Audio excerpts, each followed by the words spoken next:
Okay, let's try to read more than one verse this time, huh? Alright, let's start back with 1 Kings 6:1, then we'll actually also read 1 Kings 6:2. How about that? Okay, in the 480th year, after the Israelites had come out of Egypt, in the 4th year of Solomon's reign over Israel, in the month of Ziv, the 2nd month, he began to build the temple of the Lord. Excuse me. The temple that I don't know what it means exactly that he began to build. Was that a groundbreaking ceremony? Like today, we think about like groundbreaking ceremonies, officially marking the start of construction. I don't know what milestone or what specific monumental moment they considered to be the beginning of construction. I have no idea. Was it when they broke ground? Was it when they laid the cornerstone? I don't know. Okay, like I don't know what that means when he began to build. It's just in their minds, whatever they used to mark the beginning of the development of the building, that would be the temple. It happened at that time. The temple that King Solomon built for the Lord, and again that's capital L-O-R-D, Lord. That's his personal name, Yahweh or Jehovah or however it's pronounced. The temple that King Solomon built for the Lord was 60 cubits long, 20 cubits wide, and 30 cubits high. Now okay, before I go any further, this is back to where we were in Exodus. Remember how in Exodus, the second half of Exodus, we read so many chapters worth of instructions for how to build the tabernacle, and the Ark of the Covenant, and the priest's clothes, and the table, and the altar, and the lampstand, all these various things that went into their worship system. We're not going to have quite as much here. I mean, that was the entire second half of the book of Exodus, practically, with a few laws thrown in there, and then the account of the golden calf as well. But other than that, most of the last 20 chapters of Exodus were about that. We're not going to have quite as much information here to go through. Oh, goodness. This is what I have to put up with. This is just what I have to put up with. This is what happens when you have cats. There she is. The cat. My big fat cat. That's my Garfield right there. This cat has a temperament and a personality very similar to Garfield.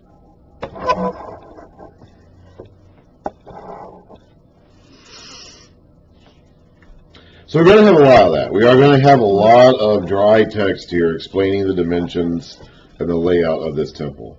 And I don't know what all these things mean, okay? It would be better, honestly, probably, for you to look up a diagram or a drawing or an artist's rendering or illustration of this temple to get an idea of what it may have looked like. Even that is vague, though, because there are a lot of things here that we really just don't know. We don't have enough information to give, just like with the Ark of the Covenant, the Tabernacle in the past. Like, we don't have enough information in this text to be able to completely render what the temple would have looked like.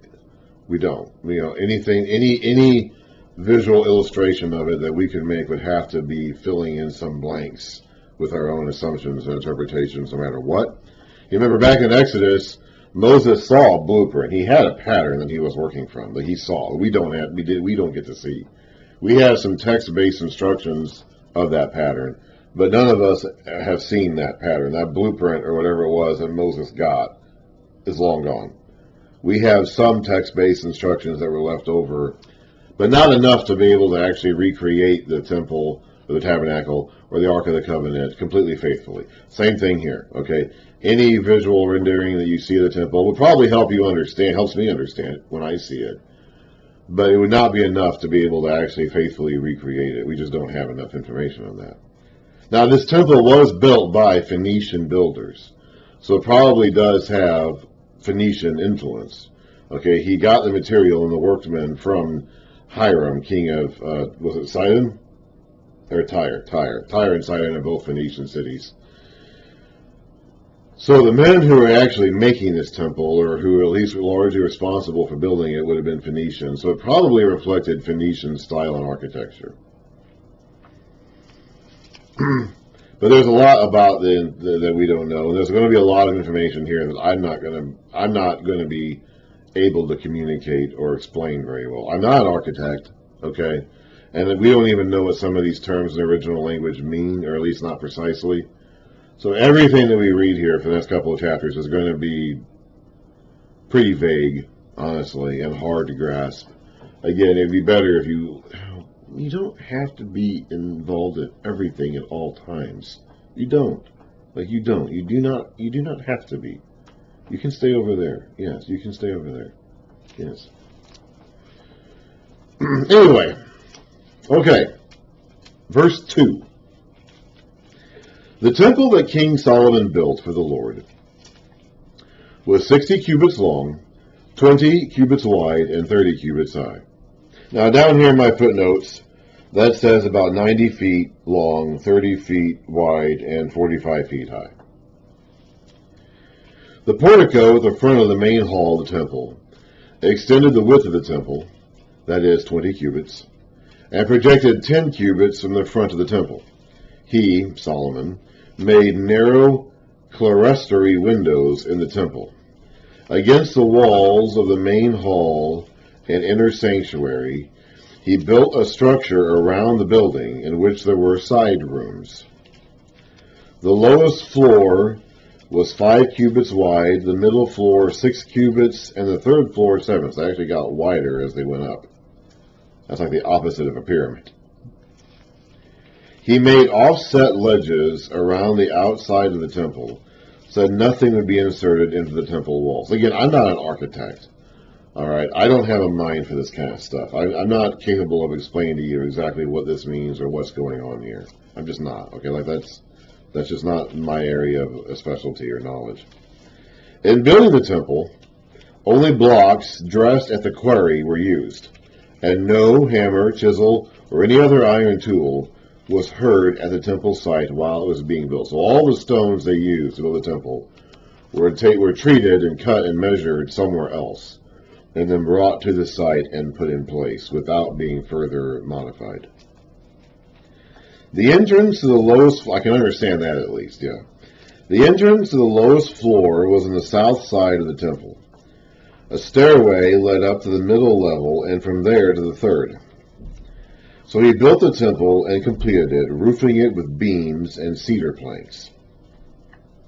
So they had a stone foundation and stone walls, and then they put these cedar boards, and we talked about getting these cedar logs from Lebanon, the forest of Lebanon, that were used to panel the inside of these stone walls. And he built the side rooms all along the temple. The height of each was 5 cubits, and they were attached to the temple by beams of cedar.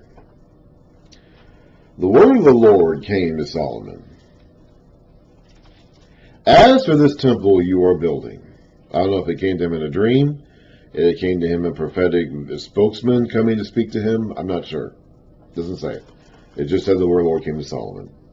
As for this temple you are building, if you follow my decrees, carry out my regulations, and keep all my commands and obey them, I will fulfill through you the promise I gave to David your father, that I will live among the Israelites and will not abandon my people Israel. So it's not really about the temple.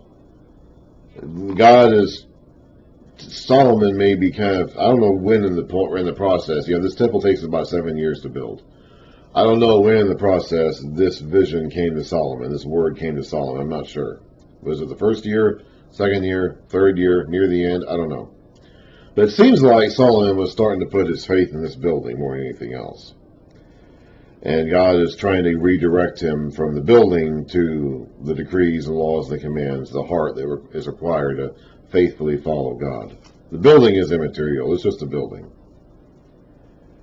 What matters is whether or not we're going to follow God's way of living. So Solomon built the temple and completed it. He lined its interior walls with cedar boards, paneling them from the floor of the temple to the ceiling, and covered the floor of the temple with planks of pine.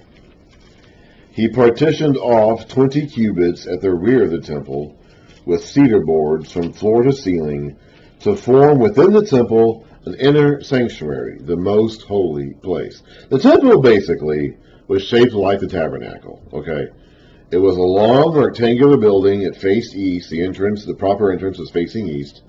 It was a long rectangular building with a large, long rectangular room as like the main area. And then at the back of the temple, the west end of the temple, because the temple is facing east, there was a smaller room that was sealed off by a curtain, and that's where the Ark of the Covenant was. That was the most holy place. The rest of the temple was one long room called the Holy Place. And that's where the priests went. The priests went in there. And only the priests went in there. The regular people didn't go into the temple itself. And even the priests didn't go into the most holy place, which is that room at the back of the temple where the Ark of the Covenant was. Except for the high priest on one time a year, the Day of Atonement. Same thing that it was with the tabernacle. Okay, it's the same worship system. It's being modified somewhat to accommodate a fixed location, a temple, rather than a moving tent. But it's still the same basic worship system with the same basic rules in place. The main hall in front of this room was 40 cubits long. That's the holy place. That's the main hall of the temple. The inside of the temple was cedar, carved with gourds and open flowers. So they had designs carved into these cedar planks of gourds and flowers. We're going to have a lot of designs. We're going to have a lot of designs that are going to be carved into the various materials that make up this building. And we're going to be talking about what those designs are and what they're supposed to reflect. Everything was cedar. No stone was to be seen. So the building itself was a building of stone, but the inside was completely paneled with cedar from ceiling to floor. You didn't see any of the stone walls of the building once you actually went inside. He prepared the inner sanctuary, that's the most holy place, within the temple, to set the Ark of the Covenant of the Lord there. The inner sanctuary was 20 cubits long, 20 wide, and 20 high. It's a square.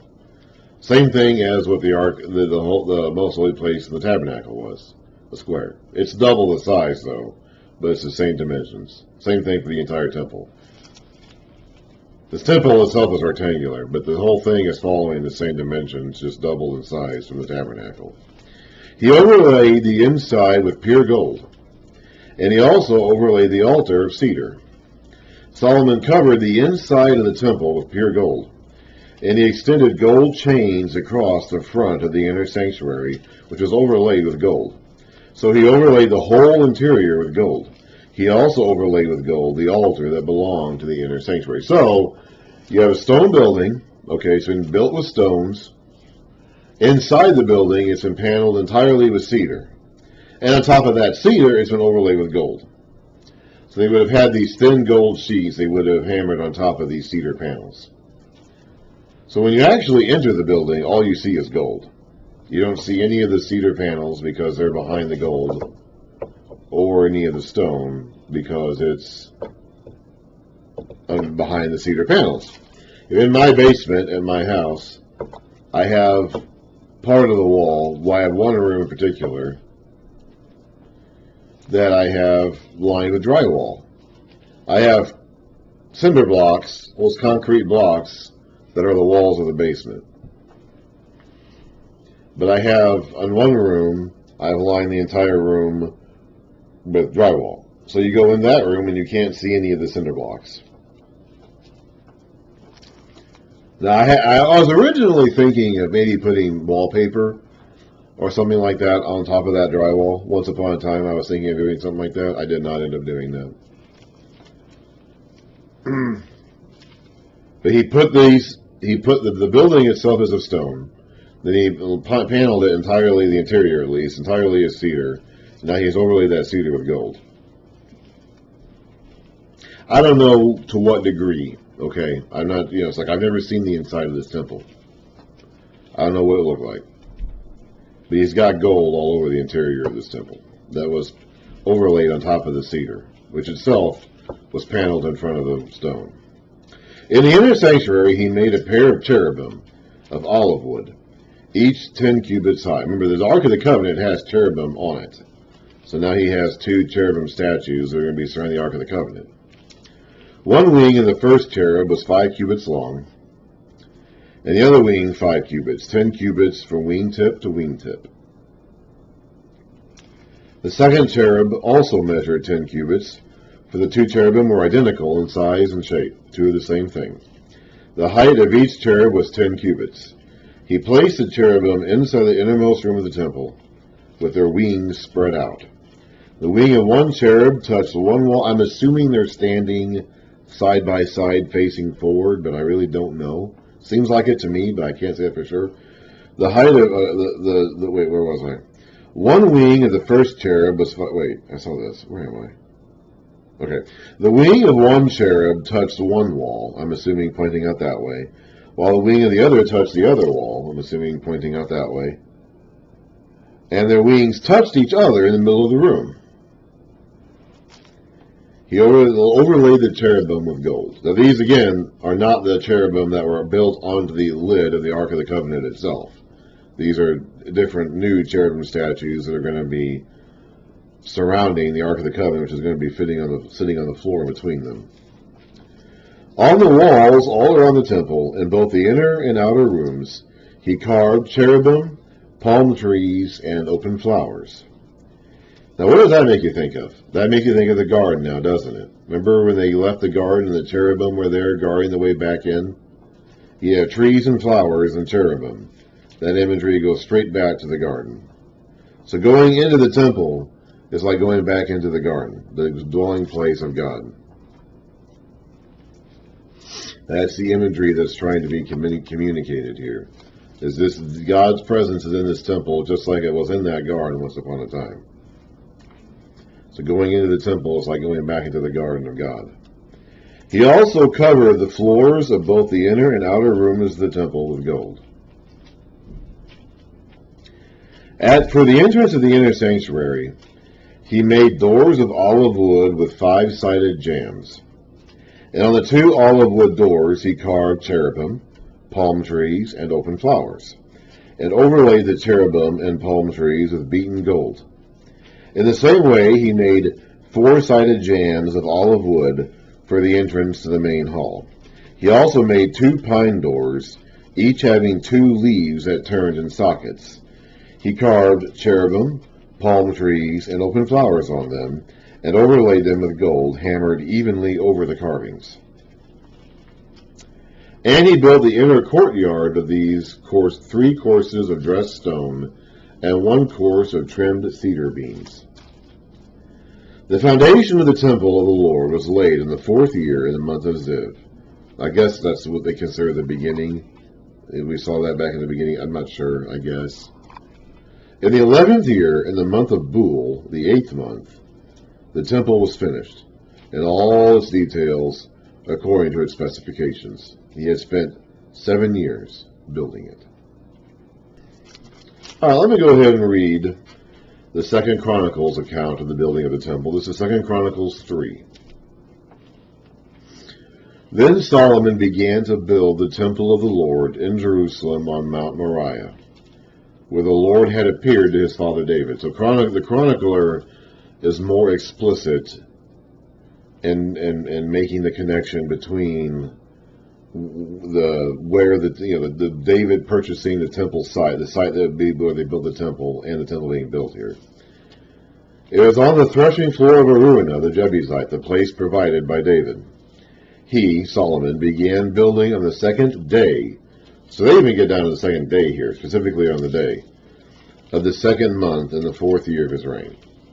So you put that together with the information we get in 1 Kings, and we can narrow it down to the exact day of his reign. Yet I don't know what they mean by began building. Does that mean they laid the cornerstone? They broke ground? I don't know exactly what they mean by began. But whatever standards they used to define began the building, it happened on the 2nd day of the 2nd month of the 4th year of his reign, which was also the 480th year after they had come out of Egypt. The foundation Solomon laid for building the temple of God was 60 cubits long and 20 cubits wide, using the cubits of the old standard. In the chronicler's time, that standard was already old. The portico at the front of the temple was 20 cubits long, across the width of the building, and 20 cubits high. He overlaid the inside with pure gold. He paneled the main hall with pine, and covered it with fine gold, and decorated it with palm trees, and chain designs. We saw about him with the gold chains. I guess that's what he's talking about here. He adorned the temple with precious stones, and the gold he used was gold of Parvine. He overlaid the ceiling beams, door frames, walls, and doors of the temple with gold, and he carved cherubim on the walls. He built the most holy place, its length corresponding to the width of the temple, 20 cubits long and 20 cubits wide. He overlaid the inside with 600 talents of fine gold. The gold nails weighed 50 shekels. He also overlaid the upper parts with gold. In the most holy place, he made a pair of sculptured cherubim and overlaid them with gold. The total wingspan of the cherubim was 20 cubits. One wing of the first cherub was 5 cubits long and touched the temple wall, while its other wing, also 5 cubits long, touched the wing of the other cherub. Similarly, one wing of the second cherub was 5 cubits long and touched the other temple wall, and its other wing, also 5 cubits long, touched the wing of the first cherub. It sounds to me, assuming that these wings are on their shoulders, which I'm assuming. I mean, we've always envisioned angels having their wings growing out of their shoulders. I've never seen an angel. I've never seen a cherub. I don't know where their wings actually are. I have no idea. I don't know how Solomon knew. Okay? I don't know how Bezalel, the guy who built the stuff for the Ark of the Covenant back in Moses' day, I don't know how he knew. I don't know. Okay? I mean, I guess he got the pattern that God showed them. I guess God gave them the pattern. Like, I don't know where a cherubim actually has his wings. I'm assuming they're growing out of his shoulders because that's where we tend to see angel wings when we know angels today. So if that's accurate, I'm assuming that these cherub are standing side by side, shoulder to shoulder, facing forward, facing the entrance, with their wings stretched out like arms would be, like this way. But I don't know. I mean, I really don't know. The wings of these cherubim extended 20 cubits. They stood on their feet facing the main hall. He made the curtain. Remember the curtain? The tabernacle was entirely made up of curtains. We still have the temple was a building of stone and cedar. The tabernacle was made up of curtains and boards that held them up. But we do still have one curtain in the temple. He made the curtain of blue, purple, and crimson yarn and fine linen, which is what they originally made the curtains out of, with cherubim worked into it. Those cherubim are still guarding the way to God, like they were back in Genesis 3. In the front of the temple, he made 2 pillars, which, together, were 35 cubits long, each with a capital on top measuring 5 cubits. He made interwoven chains and put them on top of the pillars. He also made 100 pomegranates and attached them to the chains. So the priests' robes were supposed to have pomegranates on them. Okay, so we're seeing that connection here again. And again, that's fruit. That evokes the imagery of the garden. He erected the pillars in the front of the temple, one on the south and one on the north. The one on the south he named Jachin, which means, where's my footnote? Probably means he establishes. And the one to the north he named Boaz, which probably means in him is strength.